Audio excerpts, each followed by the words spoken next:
Hi అందరికీ నమస్కారం. ఈ రోజు నేను మీకు ఫ్రమ్ సీజన్ 3 లోని ఎపిసోడ్ 9 ఎక్స్ప్లెయిన్ చేయబోతున్నాను. ఇంకా డైరెక్ట్ గా కథలోకి వెళ్లే ముందు మీరు గనక మన ఛానల్ కి ఫస్ట్ టైం వస్తే సబ్స్క్రైబ్ చేసి బెల్ ఐకాన్ ప్రెస్ చేయండి. ఇంకా డైరెక్ట్ గా కథలోకి వెళ్తే ఈ స్టోరీ స్టార్టింగ్ లోనే మన కథలో హీరోని ఆ తర్వాత హీరో వాళ్ళ కొడుకుని చూపిస్తారు. వాళ్ళిద్దరు ఏంటంటే ఫాతిమా కనిపించట్లేదని చెప్పేసి వెతుకుతూ ఉంటారు. అందులోని హీరో వాళ్ళ కొడుకు ఏమంటాడంటే ఎట్టి పరిస్థితుల్లో ఫారెస్ట్ మొత్తం వెతుకుతాను నేనని చెప్పేసి అంటూ ఉంటాడు. కాకపోతే హీరో ఏమంటాడంటే చూడు, నువ్వు కంగారు పడాల్సిన అవసరం లేదు, ఆ అమ్మాయి బ్యాగ్ తో సహా తీసుకెళ్లిపోయింది, అందులోను ఆ రాయి కూడా తీసుకెళ్లింది, మంత్రించిన రాయిని, నువ్వు కంగారు పడాల్సిన అవసరం లేదు, ఆ అమ్మాయి ఎక్కడున్నా సేఫ్ గా ఉంటుందని చెప్పేసి అంటూ ఉంటాడు. కరెక్ట్ గా అదే సమయంలో హీరో చెయ్యి వణికిపోతూ ఉంటుంది అనమాట, పెయిన్ లాగా వచ్చేస్తుంది. దాంతో హీరో వాళ్ళ కొడుకు ఏం చేస్తాడంటే తన దగ్గరకు వచ్చి సరేనా ఊర్లోకి వెళ్ళిపోదాం అని చెప్పేసి వాళ్ళ నాన్నని ఊర్లోకి తీసుకెళ్తాడు. ఇదిలో ఉంటే మరోవైపు ఫాతిమాని చూపిస్తారు. ఫాతిమా దగ్గరికి ఎల్గిన్ వస్తాడనమాట.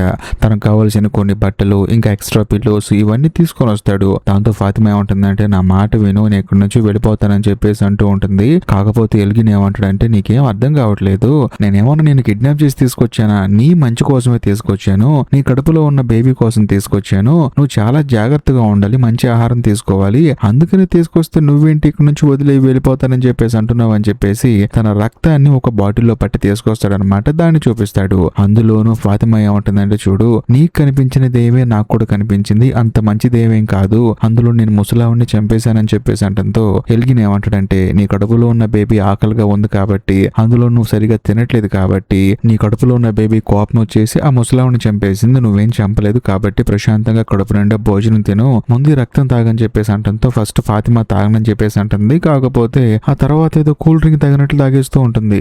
ఇదిలా ఉంటే మరోవైపు జెసికాని చూపిస్తారు. జెసికా ఏంటంటే విక్టర్ ఇంకా గుర్తెచ్చుకో, మనకి ఏదైనా ఉపయోగపడాయి అని చెప్పేసి అంటూ ఉంటుంది. కాకపోతే విక్టర్ కి మాత్రం ఏమీ గుర్తురావు అనమాట. తానేంటంటే వెళ్ళిపోతున్నప్పుడు సడన్ గా విక్టర్ ని టచ్ చేస్తుంది. అప్పుడు జెసికాకి ఏదో గుర్తు వస్తుంది అనమాట. కాకపోతే కరెక్ట్ గా అదే సమయంలో హీరో వాళ్ళ అసిస్టెంట్ కెన్నీ వచ్చేసి మీ అమ్మాయి ఫారెస్ట్ లో కళ్ళుదిరిగి కింద పడిపోయింది, అమ్మాయిని హాస్పిటల్ లో జాయిన్ చేసామని చెప్పేసి అంటంతో జెసికా ఆ తర్వాత జిమ్ ఇద్దరు పరిగెత్తుకుంటూ హాస్పిటల్ కి వస్తాడు. అంతేకాకుండా వచ్చిన తర్వాత జూలీకి టెస్టులు చేస్తే ఏమీ లేదు, అమ్మాయి ఆరోగ్యంగా ఉందని చెప్పేసి అంటారు. ఆ తర్వాత మేరీ అలాగే సారా అక్కడి నుంచి వెళ్ళిపోతారు. కరెక్ట్ గా అదే సమయంలో జిమ్ తన కూతురు దగ్గరికి వచ్చి ఏం జరిగిందమ్మా అని చెప్పేసి అడిగితే తాను కూడా ఏదో చెప్పబోతుంది అనమాట. కరెక్ట్ గా అదే సమయంలో అక్కడికి జెసికా వస్తుంది. వచ్చిన తర్వాత జిమ్ ఏంటంటే నాకు పనుందని చెప్పేసి అక్కడి నుంచి వెళ్ళిపోతాడు. ఆ తర్వాత జిమ్ ఏంటంటే డైరెక్ట్ గా ర్యాండల్ దగ్గరికి వెళ్తాడు. వెళ్ళిన తర్వాత అసలు నా కూతురుని తీసుకుని ఫారెస్ట్ లోకి ఎందుకు వెళ్ళావని చెప్పేసి అంటంతో ర్యాండల్ కూడా జరిగింది మొత్తం చెప్తాడు. చూడు, నీ కూతురికి వెహికల్ నేర్చుకోవాలని ఉంది, కార్ నేర్చుకోవాలని ఉంది, అందుకని నేర్పిస్తూ తీసుకెళ్లాను, కాకపోతే అక్కడికి వెళ్ళిన తర్వాత సడన్ గా నాకు పురుగులు కనిపించాయి, నేను కూడా వెళ్తే నాతో పాటు లోపలికి వచ్చేసింది, ఆ తర్వాత తానే వద్దన్నా కూడా మళ్ళీ ఇంటికి వచ్చిన తర్వాత వెళ్ళి చూద్దామని చెప్పేసి అంది. బట్ అక్కడికి వెళ్ళిన తర్వాత ఇంత దారుణం జరిగిపోయిందని చెప్పేసి అంటంతో జిమ్ కి ఏం అర్థం కాదనమాట. ఎందుకంటే తన కూతురే కావాలని చెప్పి తీసుకెళ్ళింది కదా. అందులోనూ జిమ్ తో ర్యాండల్ ఏమంటాడంటే ఏది ఏమైనా సరే మనం ఇక్కడి నుంచి తప్పించుకొని బయటపడతాం లేదో అసలు ప్రాణాలతో ఉంటాం కూడా లేదో తెలియదు, కానీ నీ కూతురికి డ్రైవింగ్ అంటే చాలా ఇష్టం కాబట్టి తనకు నేర్పించని చెప్పేసి అంటంతో జిమ్ కూడా సైలెంట్ గా అక్కడి నుంచి వెళ్ళిపోతాడు. ఇదిలా ఉంటే మరోవైపు కాలనీ హౌస్ లీడర్ ని చూపిస్తారు. ఆవిడకి ఏంటంటే ఫాతిమా అంటే చాలా ఇష్టం అనమాట. అందులోనూ ఫాతిమా ఆ ఊరు వచ్చి 1 year కంప్లీట్ చేసుకుంటే ఇంట్లో అందరికి పార్టీ ఇచ్చి ఫాతిమాని పొగిడింది కూడా. ఎందుకంటే ఇంట్లో ప్రతి ఒక్కరికి అన్ని పనులు చేసి పెడుతుంది, అందరినీ ప్రేమగా చూసుకుంటుంది. అలాంటి అమ్మాయి సడన్ గా ఒక ముసలావిడిని చంపి ఇప్పుడు ఊర్లో ఉండకుండా వేరే చోట ఉంటుందని చెప్పేసి పాపం ఆవిడ తలుచుకొని బాధపడుతూ ఉంటుంది. ఎందుకంటే ఎవరిని ఎవరు ఎప్పుడు చంపుకుంటారో తెలియక అందరూ భయపడుతూ ఉంటారనమాట. ఇదిలో ఉంటే మరోవైపు జిమ్ ని ఆ తర్వాత జిమ్ వాళ్ళ భార్యని చూపిస్తారు. వాళ్ళిద్దరు ఏంటంటే బేసికల్ గా విడాకులు తీసుకుందాం అనే ప్రాసెస్ లో ఉన్నారనమాట. కాకపోతే జిమ్ మాత్రం జెసికాతో ఏమంటాడంటే చూడు, ఏది ఏమైనా సరే ఇక్కడ నుంచి తప్పించుకోవాలి, ఇక్కడ నుంచి ప్రశాంతంగా బయటపడాలని చెప్పేసి నువ్వు ఎంతగానో ప్రయత్నిస్తున్నావు నాకు అర్థం అవుతుంది, కాబట్టి నీకు నేను పరిపూర్ణంగా హెల్ప్ చేస్తాను, అందులోనూ ఏ సమస్య వచ్చినా సరే నాతో చెప్పుకో, మనం ఇక్కడ నుంచి బయటపడిన తర్వాత మన ఇద్దరు విడాకులు తీసుకోవాల్సిన అవసరం లేదు, జీవితాంతం కలిసి ఉందామని చెప్పేసి అంటంతో జెసికా ఎంతగానో ఆనందపడుతుంది. కట్ చేస్తే మరోవైపు మన కథలో హీరోని ఆ తర్వాత హీరో వాళ్ళ కొడుకుని చూపిస్తారు. వాళ్ళిద్దరు కూర్చొని మాట్లాడుకుంటూ ఉంటారు అనమాట. అప్పుడు హీరో ఏమంటాడంటే చూడు, ఎప్పుడైతే నేను సారా ఫారెస్ట్ లోకి వెళ్ళొచ్చామో అప్పటి నుంచి నాకు ఆరోగ్య సమస్యలు వచ్చాయి, అందులోని చెయ్యి మొత్తం పెయిన్ వచ్చేస్తుంది, నడవలేకపోతున్నాను, మరీ ముఖ్యంగా ఆ దెయ్యాలు ఏంటంటే కెన్నీ వాళ్ళ అమ్మని నా కళ్ళ ముందు చంపేసి నాలో ఉన్న ధైర్యాన్ని నాశనం చేయాలని చూశాయి, కాకపోతే వాటి వల్ల కాలేదు, అందులోని ఇప్పుడు ఫాతిమా చేత ఆ ముసలావుని చంపించి నాలో ఒక భయాన్ని క్రియేట్ చేయాలని చూశాయి, అయినా సరే వల్ల కాలేదు. సో ఏది ఏమైనా సరే రోజు రోజుకి ఆ దెయ్యాలు దారుణంగా తయారవుతున్నాయి, అంతేకాకుండా నా నా ఒంట్లో ఓపిక కూడా నశించిపోతుందని చెప్పేసి మాట్లాడుకుంటున్నప్పుడు సడన్ గా అక్కడికి దెయ్యం వస్తుంది అనమాట విండో దగ్గరికి. ఏంటంతా ఓకేనని చెప్పేసి అంటంతో హీరో కోపం వచ్చేసి పెద్ద పెద్దగా అరిచేస్తాడు. దాంతో దెయ్యం అక్కడి నుంచి వెళ్ళిపోతుంది. ఇదిలా ఉంటే మరోవైపు ఎలిగిన్ చూపిస్తారు. తానేంటంటే ఫాతిమా కోసం కొన్ని బట్టలు తీసుకుని వస్తాడనమాట. లోపలికి వచ్చిన తర్వాత ఫాతిమాతో అంటాడు, చూసావా నీ కడుపులో అసలు బేబీ లేదని చెప్పి అన్నావు, చూడు ఇప్పుడు ఎంత పెద్దగా ఉందో నీ పొట్ట, కాబట్టి ఆ బట్టలు తీసేసి ఈ బట్టలు వేసేసుకో, కంఫర్ట్ గా ఉంటుంది నీకు అని చెప్పేసి అంటంతో ఫాతిమా ఏమంటుందంటే ఎలిగిన్ లెగోలేకపోతున్నాను కొంచెం లేపో అని చెప్పేసి అంటుంది. దాంతో ఎలిగిన్ కూడా సరే అని చెప్పేసి దగ్గరికి వెళ్తాడు. చూస్తే షార్ప్ గా ఉండే ఒక వస్తువుతో మనోడి మీద అటాక్ చేసి అక్కడి నుంచి తప్పించుకొని పారిపోవాలని చూస్తుంది కానీ ఎలిగిన్ మాత్రం కొంచెం షార్ప్ గా రియాక్ట్ అవుతాడు. కట్ చేస్తే మరుసటి రోజు మన కథలో హీరోని ఆ తర్వాత హీరో వాళ్ళ కొడుకుని చూపిస్తారు. బేసికల్ గా హీరో వాళ్ళ కొడుకు ఏంటంటే ఫాతిమాని వెతుక్కుంటే నేను ఫారెస్ట్ లోకి వెళ్తానని చెప్పేసి అంటాడు. కాకపోతే హీరో ఏమంటాడంటే ఎంతసేపు వెతుకుతావు, ఎక్కడని వెతుకుతావు, ఊర్లో ఉన్న వాళ్ళందరికి చెప్తావు, నువ్వేం కంగారు పడకని చెప్పేసి అంటంతో హీరో వాళ్ళ కొడుకు ఏంటంటే మైండ్ బ్లాక్ అయిపోతుంది అనమాట.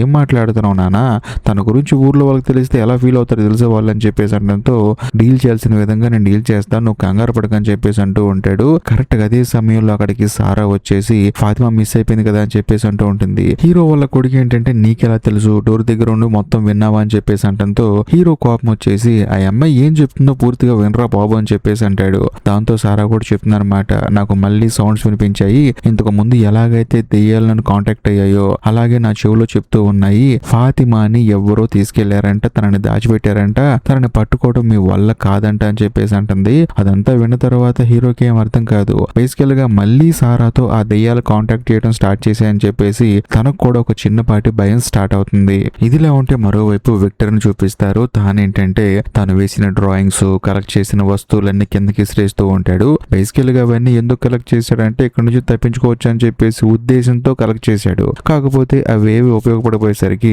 తన కోపం వచ్చేసి అన్ని ఇసిరేస్తాడు. అంతేకాకుండా గొడ్డలు తీసుకుని బయటకు వచ్చేస్తాడు. ఆ గొడ్డలు చూసిన తర్వాత అందరూ భయపడిపోతూ ఉంటారు. వాళ్ళందరికీ విక్టర్ ఏం చెప్తాడంటే మీరేం భయపడకండి, నేను చెట్టు నరికడానికి వెళ్తున్నానని చెప్పేసి అక్కడి నుంచి బయలుదేరి చెట్టు దగ్గరికి వెళ్తాడు. ఇదిలా ఉంటే మరోవైపు జిమ్ వాళ్ళ ఫ్యామిలీ మొత్తం కలిసి రెస్టారెంట్ కి వెళ్తుంది. వెళ్ళిన తర్వాత అక్కడ ఏంటంటే అందరికీ భోజనాలు పెడుతూ ఉంటారు. బేసికల్ గా రెస్టారెంట్ రీస్టార్ట్ అవడానికి కారణం ఎవరో కాదు, ఆ బస్ డ్రైవర్ లేడీ అనమాట. దాంతో అందరూ కడుపు నిండా భోజనం చేస్తూ ఉంటారు. ఇదిలా ఉంటే మరోవైపు మన కథలో హీరో ఏంటంటే కాలనీ హౌస్ లీడర్ ని మీట్ అవుతాడు అనమాట. మీట్ అయిన తర్వాత ఆవిడ్ని రిక్వెస్ట్ చేస్తాడు, చూడండి ఫాతిమా గురించి ఊర్లో ఎవరికి చెప్పకండి అని చెప్పేసి అంటంతో ఆవిడ ఏమంటుందంటే నేను చెప్పను, ఎందుకంటే ఆ అమ్మాయి కావాలని చేయలేదు, ఆ దెయ్యాలే ఆ అమ్మాయి చేత అలా చేస్తున్నాయి, ఆ అమ్మాయి చాలా మంచి అమ్మాయి, నిజం చెప్పాలంటే ఊర్లో ఉన్న అమ్మాయిలందరికన్నా ఈ అమ్మాయి చాలా మంచి అమ్మాయి అని చెప్పేసి అంటుంది. అదే సమయంలో హీరో ఆవిడకి ఏం చెప్తాడంటే చూడండి సారాతో మళ్ళీ ఆ దెయ్యాలు మాట్లాడుతున్నాయంట, అందులోనూ ఫారెస్ట్ లో ఉన్న ఫాతిమాని ఆ దెయ్యాలు తీసుకెళ్లిపోయాయంట, ఎక్కడో సీక్రెట్ ప్లేస్ లో దాచిపెట్టాయంట, అది కూడా మనకి దగ్గరలో దాచిపెట్టాయంట, దమ్ముంటే పట్టుకో అని చెప్పేసి సారాకి వచ్చి వార్నింగ్ ఇస్తున్నాయంట. నాకేం అర్థం కావట్లేదు అని చెప్పేసి అంటంతో కాలనీ హౌస్ లీడర్ ఏమంటుందంటే నీకు అర్థం కాదు కదా, నేను చెప్తాను, ఊర్లో ఉన్న ప్రతి ఒక్కళ్ళు ఫాతిమాని వెతుకుతాము, కాబట్టి నువ్వు బెల్లి కొట్టి అందరిని మీటింగ్ పిలువ అని చెప్పేసి అంటంతో హీరో కూడా సరే అంటాడు. ఆ తర్వాత బెల్లి కొట్టి అందరినీ రెస్టారెంట్ దగ్గరికి రప్పిస్తారనమాట. వచ్చిన తర్వాత హీరో వాళ్ళందరితో మాట్లాడుతూ ఉంటాడు. తనేమంటాడంటే రీసెంట్ గా ఒక పెద్దవాడు చనిపోయింది కదా, ఆవిడ చనిపోయిన తర్వాత ఫాతిమా కూడా కనిపించకుండా పోయింది, మొత్తానికి ఆ దెయ్యాలు మనతో ఫుట్బాల్ ఆడుకుంటున్నాయి, కాబట్టి మనం ఫాతిమాని కనిపెట్టాలని చెప్పేసి అంటంతో అక్కడ ఉన్న వాళ్ళు ఏమంటారంటే ముసలావుడిని చంపి ఫాతిమా పారిపోయి ఉండొచ్చు కదా అని చెప్పేసి అంటారు. దాంతో హీరో ఏమంటాడంటే చూడండి ఆ ముసలావుడిని ఫాతిమా చంపిందో లేదో తర్వాత తెలుసుకుందాము, ఎందుకంటే ఈ దెయ్యాలు రోజు రోజుకి మనలో ఉన్న నమ్మకాన్ని చంపేస్తున్నాయి. ఇంతకు ముందు నేను ఫారెస్ట్ లోకి వెళ్ళినప్పుడు ఈ రాయి తీసుకొని వచ్చాను, ఆ మంత్రించిన రాయి వల్ల ఇన్ని రోజులు మనం సర్వైవ్ అయ్యాము, కాకపోతే మనల్ని మ్యానిపులేట్ చేసి మనలో ఉన్న ధైర్యాన్ని చంపేస్తున్నాయి, అందుకని ఫాతిమాని తీసుకెళ్లిపోయాయి, ఫాతిమాని తీసుకెళ్తే గనక మనందరం భయపడతామని చెప్పి సైలెంట్ గా ఉంటామని చెప్పేసి ఆ దెయ్యాలు అనుకుంటున్నాయి, కాబట్టి ఆ దెయ్యాలకి మనం భయపడాల్సిన అవసరం లేదు, మనల్ని చూసి ఆ దెయ్యాలు భయపడాలని చెప్పేసి మనందరం కలిసి ఫాతిమాని వెతికి తనని ఊరికి తీసుకొద్దాం, ఆ తర్వాత మనందరం ఏం చేయాలో నిర్ణయించుకుందాం అని చెప్పేసి అంటంతో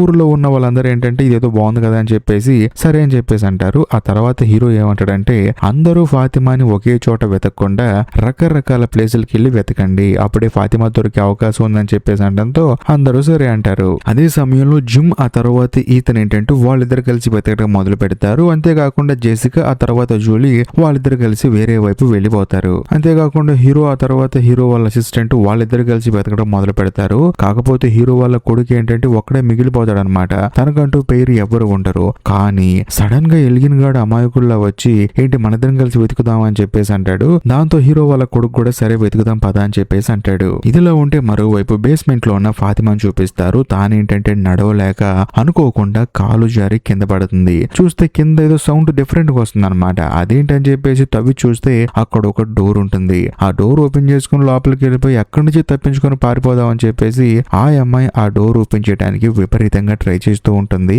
ఇదిలా ఉంటే మరోవైపు జడ్డును చూపిస్తారు. తానేంటంటే తను ఉంటున్న ఇంటి వెనకాల ఉన్న చెట్టుకి డిఫరెంట్ బాటిల్స్ అన్ని కడుతూ ఉంటాడు. అలా కట్టే ప్రాసెస్ లో తనకేంటంటే క్రిస్టోఫర్ కనిపిస్తూ ఉంటాడు అనమాట.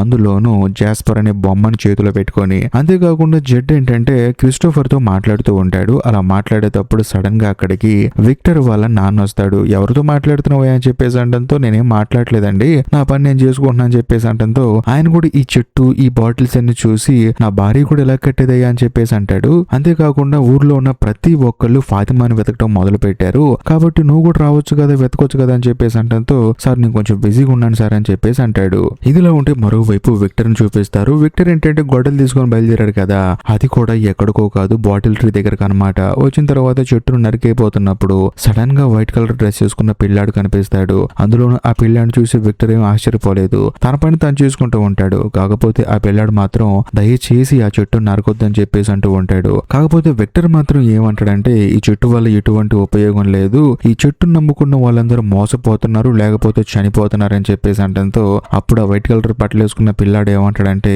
ఈ చెట్టు అవసరం మీకు చాలా ఉంది కాబట్టి నా మాట వినని చెప్పేసి అంటాడు. వెంటనే విక్టర్ ఏమంటాడంటే ఏది ఏమైనా సరే ఇంతకు ముందు కన్నా నువ్వు ఇప్పుడు కొంచెం పెద్దడు అయిపోయి ఎలా అని చెప్పేసి అంటంతో ఏముంది ఇక్కడ పరిస్థితులు మారిపోతున్నాయి అని చెప్పేసి అంటాడు. విక్టర్ కూడా అదే అంటాడు అనమాట. చూడు ఇక్కడ పరిస్థితులు మారిపోతున్నాయి, అందరూ చనిపోతున్నారు, దయచేసి ఇక్కడ నుంచి బయటపడే మార్గం చెప్పు అని చెప్పేసి అంటంతో ఆ పిల్లాడు ఏమంటాడంటే క్రిస్టోఫర్ కి నేను క్లియర్ గా చెప్పాను నేను ఇక్కడ నుంచి బయటపడే మార్గాన్ని, కాబట్టి నువ్వు దయచేసి ఆ చెట్టుని ఏం చేయొద్దు, ఆ చెట్టును కనుక నువ్వు ఏదన్నా చేస్తే మాత్రం ఇక్కడున్న వాళ్ళు ఎవరు హ్యాపీగా ఉండరు, చాలా ఇబ్బంది పడతారని చెప్పేసి అంటాడు. ఆ తర్వాత ఆ తెల్ల బట్టలు వేసుకున్న పిల్లాడు అక్కడ నుంచి వెళ్ళిపోయి మాయమైపోతాడు. దాంతో విక్టర్ కి ఏం అర్థం కాదనమాట. ఇదిలో ఉంటే మరోవైపు జిమ్ ఆ తర్వాత ఈతను చూపిస్తారనమాట. వాళ్ళిద్దరు ఏంటంటే పడిపోయిన వాళ్ళ వెహికల్ దగ్గరికి వెళ్తారు. వెళ్ళిన తర్వాత జిమ్ తన కొడుకుతో ఏమంటాడంటే చూడు రోజులు గడిచేకొంది ఇక్కడ పరిస్థితులు అతి దారుణంగా తయారవుతున్నాయి కాబట్టి నువ్వు కూడా తెలుసుకోవాలి, నువ్వు చిన్నపిల్లాడివేం కాదు పెద్ద పిల్లాడివి, ఇక్కడ ఎలా బ్రతకాలి ఎలా సర్వైవ్ అవ్వాలని చెప్పేసి నీకు నువ్వుగా నేర్చుకోవాలని చెప్పేసి అంటంతో ఈతను కూడా సరే అంటాడు. ఆ తర్వాత సడన్ గా అక్కడున్న వాకీ టాకీలోకి ఏంటంటే వాళ్ళ కొడుకు థామస్ వచ్చి మళ్ళీ మాట్లాడుతూ ఉంటాడు. డాడీ ఎక్కడికి వెళ్తున్నావు డాడీ అని చెప్పేసి అంటూ ఉంటాడు. కానీ పక్కనే ఉన్న ఈతను ఏమంటాడంటే అది నిజంగా థామస్ కాదని చెప్పేసి పద వెళ్ళిపోదాం అని చెప్పేసి ధైర్యంగా మాట్లాడతాడు. దాంతో జిమ్మే ఆశ్చర్యపోతాడు అనమాట.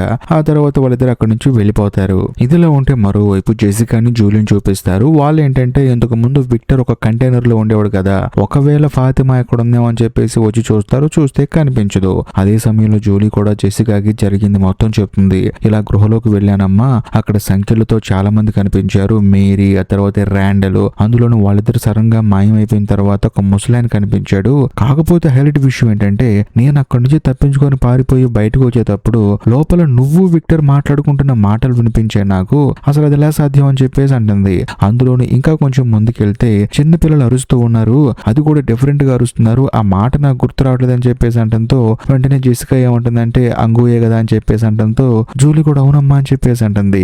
దాంతో జూలీకి ఏం అర్థం కాదనమాట. అందులోని జూలీకి ఉన్న ఒక్కగానొక్క భయం ఏంటంటే ఒకవేళ మళ్ళీ అక్కడికి వెళ్ళి లాక్ అయిపోతే నా పరిస్థితి ఏంటమ్మా అని చెప్పేసి అంటూ ఉంటుంది. నువ్వేం కంగారు పడుకో మేమందరం ఉన్నాం కదా అని చెప్పేసి తనకి ధైర్యం చెప్తుంది. కరెక్ట్ గా అదే సమయంలో ఎప్పుడు జెసికా కనిపించే ఆ దెయ్యం ఏదైతే ఉందో చిన్నపిల్ల దెయ్యం ఉంది కదా, ఆ దెయ్యం జెసికాని రమ్మని చెప్పేసి అంటూ ఉంటుంది. దాంతో జెసికా ఆ తర్వాత జూలీ ఇద్దరు బయలుదేరి ఆ దెయ్యం వెనకాల వెళ్తూ ఉంటారు. ఇదిలా ఉంటే మరోవైపు ఎల్గిన్ ని ఆ తర్వాత హీరో వాళ్ళ కొడుకుని చూపిస్తారు. వాళ్ళిద్దరు ఏంటంటే సరదాగా నడుచుకుంటూ మాట్లాడుతూ వస్తున్నప్పుడు హీరో వాళ్ళ కొడుకు ఏమంటాడంటే ఇదే ఊర్లో నేను మా అమ్మను పోగొట్టుకున్నాను, ఇప్పుడు ఫాతిమాను కూడా పోగొట్టుకుంటాను అని చెప్పేసి భయం వేస్తుంది, అందుకని వెతుకుతున్నానని చెప్పేసి అంటంతో ఎల్గిన్ కి జాలనిపిస్తుంది అనమాట. దాంతో తానేమంటాడంటే నువ్వెందుకు ఫాతిమాని ఎవరో తీసుకెళ్లిపోయారని చెప్పేసి అనుకుంటున్నావు, ఒకవేళ తన కడుపులో పెరుగుతున్న బేబీని ఎవరో బాగా చూసుకుంటామని చెప్పేసి మనకెవరికి చెప్పకుండా తీసుకెళ్లి చూసుకుంటున్నారేమో కదా, అది కూడా జరిగి ఉండొచ్చు కదా అని చెప్పేసి అంటంతో ఈ హీరో వాళ్ళ కొడుకు ఏంటంటే లైట్ గా ఎల్గిన్ గాడి మీద డౌట్ వచ్చేస్తుంది, వీడేంటి ఇలా మాట్లాడుతున్నాడు అని చెప్పేసి. ఇదిలా ఉంటే మరోవైపు జెసికాని జూలీని చూపిస్తారనమాట. వాళ్ళు ఏంటంటే ఆ దెయ్యాన్ని ఫాలో చేసుకుంటూ వచ్చారు కదా, ఆ దెయ్యం వీళ్ళని పనికిమాని దాచిపెట్టిన బేస్మెంట్ దగ్గరికి తీసుకొస్తుంది అనమాట. దాంతో జెసికా కూడా మెల్లగా లోపలికి వెళ్ళి చూస్తే లోపల విక్టర్ ఉంటాడు. నువ్వేంటి ఇక్కడ ఉన్నావు అని చెప్పేసి అంటంతో నాకు ఇప్పుడే గుర్తొచ్చింది, మా అమ్మ నన్ను నా సిస్టర్ ని ఇక్కడే వదిలేసి వెళ్ళిపోయింది, జాగ్రత్త చెప్పింది, కాకపోతే మా అమ్మ చావుకు నేనే కారణం, ఆ రోజు ఆపలేదని చెప్పేసి బాధపడుతూ ఉంటాడు. దాంతో జెసికా విక్టర్ ని హక్ చేసుకొని నువ్వేం మీ అమ్మ చావుకి కారణం కాదు, నువ్వు మీ అమ్మ ఇక్కడ నుంచి వెళ్ళిపోయినప్పుడు చాలా చిన్న పిల్లాడు అని చెప్పేసి తనతో మాట్లాడుతున్నప్పుడు సడన్ గా జెసికాకి విక్టర్ వాళ్ళ అమ్మ విజువల్స్ అన్ని గుర్తొస్తూ ఉంటాయి. అందులోనూ విక్టర్ వాళ్ళ అమ్మ తన ఇద్దరు పిల్లల్ని ఇక్కడ వదిలేసి జాగ్రత్త అని చెప్పేసి ఆవిడ ఇక్కడ నుంచి వెళ్ళిపోయింది. ఇలా ప్రతిదీ తనకి గుర్తొస్తుంది అనమాట. అసలు తనకెందుకు గుర్తొస్తుందో తనకేం అర్థం కాదు. దాంతో జెసికాకి భయం వేసి పైకి వచ్చేస్తుంది. ఆ తరువాత సడన్ గా తనకి విక్టర్ వాళ్ళ అమ్మ ఆ చెట్టు దగ్గరికి వెళ్ళిన తర్వాత హీరో ఏదైతే దెయ్యాన్ని చంపేశాడో, అంటే హీరో ఒక నవ్వుతూ ఉండి దెయ్యాన్ని చంపేశాడు కదా, ఆ దెయ్యం తనని చంపేసిన విజువల్స్ కూడా తనకి గుర్తొస్తాయి. అంటే హీరో చంపేసిన దెయ్యమే ఇంతకు ముందు విక్టర్ వాళ్ళ అమ్మను చంపేసింది అనమాట. సో ఆ విజువల్స్ జెసికా గుర్తొస్తాయి. దాంతో తాను వణికిపోతూ ఉంటుంది. మరోవైపు జూలీ కూడా ఏమైందమ్మా అని చెప్పేసి అంటూ ఉంటుంది. అసలు తనకేం అర్థం కాదనమాట ఏం జరుగుతుందో. అసలు ఆవిడ చనిపోయిన విజువల్స్ ఈవిడికి ఎందుకు గుర్తొస్తున్నా అర్థం కాక అలా ఏడుస్తూ ఉంటుంది. ఇంతటితో ఎపిసోడ్ అయిపోతుంది. ఈ వీడియో కనుక మీకు నచ్చినట్లయితే లైక్ చేయండి, షేర్ చేయండి, కామెంట్ చేయండి. అంతేకాకుండా ఇప్పటికీ మీరు మన ఛానల్ ని సబ్స్క్రైబ్ చేసుకోకపోతే దయచేసి సబ్స్క్రైబ్ చేసి బెల్ ఐకాన్ ప్రెస్ చేయండి. బాయ్.